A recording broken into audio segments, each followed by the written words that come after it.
Boa noite. Estamos apresentando o trabalho de funcionamento e tipos de dinamômetros em teste de motor de combustão interna, da disciplina de máquinas térmicas.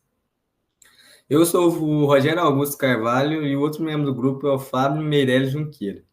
Nessa apresentação, a gente vai entender porque o dinamômetro ele é a peça-chave para medir o comportamento real de um motor de combustão interna e como escolhemos o tipo correto de equipamento para cada ensaio. Então, por que medir o desempenho de um motor? Medindo desempenho, porque precisão salva tempo, dinheiro e combustível. E todos queremos, né, um motor preciso.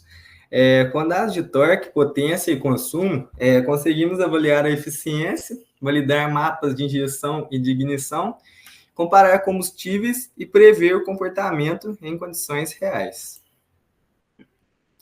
Então, o que é um dinamômetro? Um dinamômetro ele é um instrumento que aplica uma carga controlada ao motor e mede torque e rotação para calcular potência mecânica. Falando em outras palavras, assim, de uma forma mais informal, ele transforma o motor numa caixa de ensaio reproduzível. E sem dinamômetro não há mapeamento confiável. É o aparelho que usamos para fazer um mapeamento confiável nos motores. Agora, o princípio de funcionamento é a parte das fórmulas, né?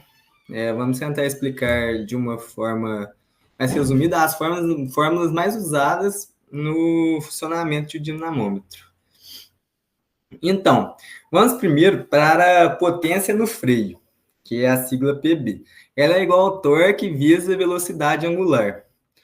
E nesse caso, a velocidade angular ela é dada em RPM. E a gente precisa do potência no freio em watts. E no caso, vamos ter que transformar esse RPM em rádio por segundos. Então, o que para transformar essa rotação, para converter ela, usamos 2π vezes n para converter ela para velocidade angular. 2πn dividido por 60. Então, agora, a potência indicada, que ela seria o NI. E podemos usar também PI, o NI ou PI. Se o WI seria o trabalho indicado, vezes o número de rotações dividido pelo número de revoluções por ciclo, seria revoluções por ciclo, vezes o número de cilindros. E aí é essa fórmula aí. E agora temos o rendimento mecânico para calcular a eficiência, né, que seria a potência de freio, que é o PB, potência no freio, dividido pela potência indicada. E as fórmulas mais essenciais seriam essas, né? Por que elas importam? Porque elas permitem converter medições diretas, que é o torque RPM, e geralmente em laboratório a gente consegue o torque é o número de rotações, e a partir desses valores conseguimos aplicar as fórmulas e pegar tudo certinho. Então, é isso. Vamos para o próximo. Classificação dos dinamômetros. Então, existe vários tipos de dinamômetros e a classificação deles, classificamos eles como se eles absorvem ou fornecem energia. Temos os de absorção, que geralmente são os hidráulicos e o diprone. Temos os eletromagnéticos, que são os correntes parasitas, que é mais conhecido como eddy current, no inglês. Os elétricos ativos e regenerativos, que seria motor ou gerador. Temos os de inércia, que é o volante rotativo, geralmente são volantes rotativos para testes transientes. e os veiculares, que são chassis, rolos, cada tipo tem um perfil de aplicação, custo, precisão e infraestrutura necessária. Então, vou explicar um pouco sobre os dinamômetros hidráulicos e depois o Fábio vai continuar a apresentação. Espera aí, cliquei sem querer aqui. Depois o Fábio vai continuar a apresentação. Então, o dinamômetro hidráulico, ele converte potência mecânica em calor no fluido, que seria geralmente água ou óleo. Ele é robusto, ele tolera torques altos, ele é bem barato. Bem não, né? Relativamente barato comparado com os demais. Por isso, ele é comum em testes contínuos e em oficinas. A principal limitação é a necessidade de um sistema de arrefecimento dimensionado e o gerenciamento do calor. Em termos de controle, o ajuste geralmente é mecânico, hidráulico, é menos preciso que um regenerativo elétrico, mas é suficiente para muitos ensaios.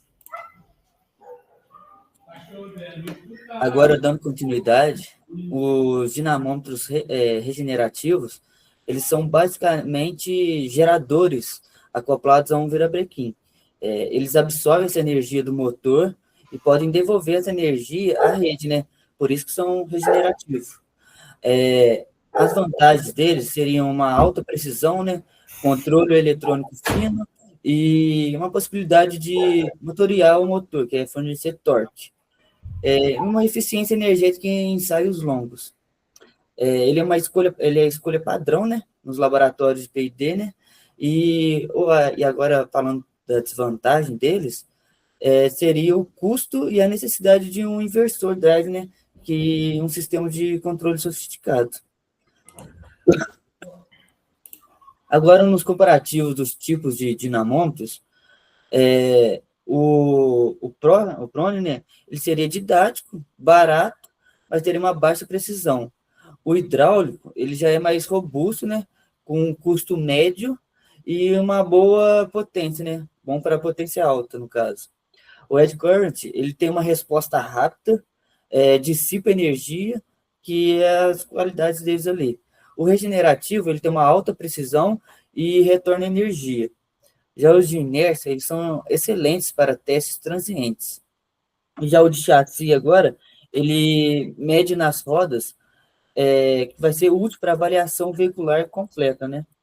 E essa escolha de qual tipo deles vai depender do seu objetivo, se é para ensino, certificação, mapeamento, durabilidade ou testes veiculares.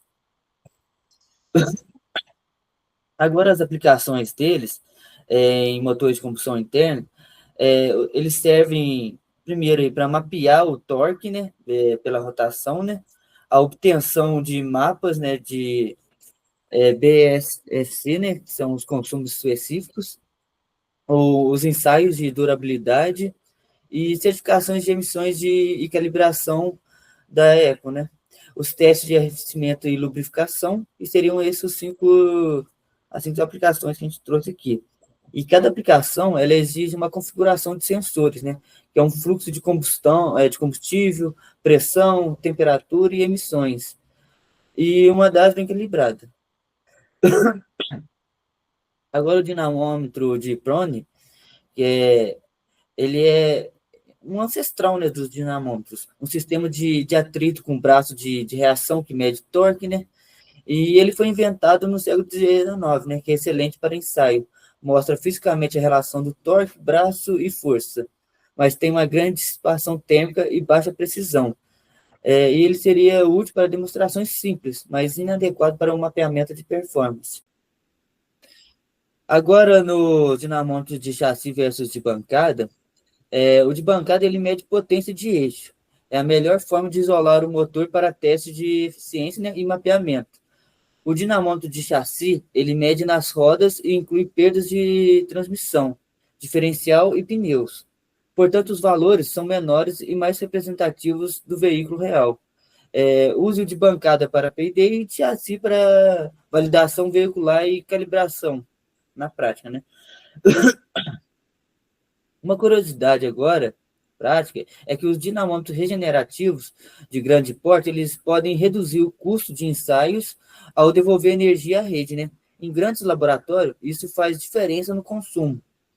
Outra seria leituras de torque em alta rotação, né, que podem apresentar oscilações devido a vibrações torsionais.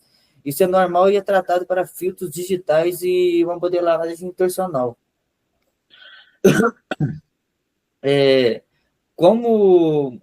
Trazendo como isso mudou o nosso entendimento do dia a dia, né?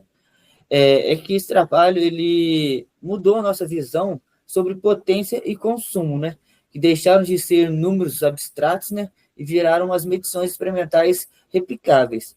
Hoje, ao dirigir, a gente percebe que subida mais calor vai ser igual a perda de desempenho, né? Um fenômeno explicado no laboratório.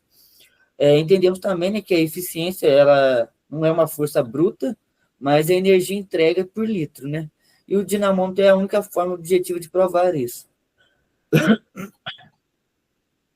E concluindo agora, né, de forma direta, os dinamômetros são instrumentos centrais na engenharia de motores, né?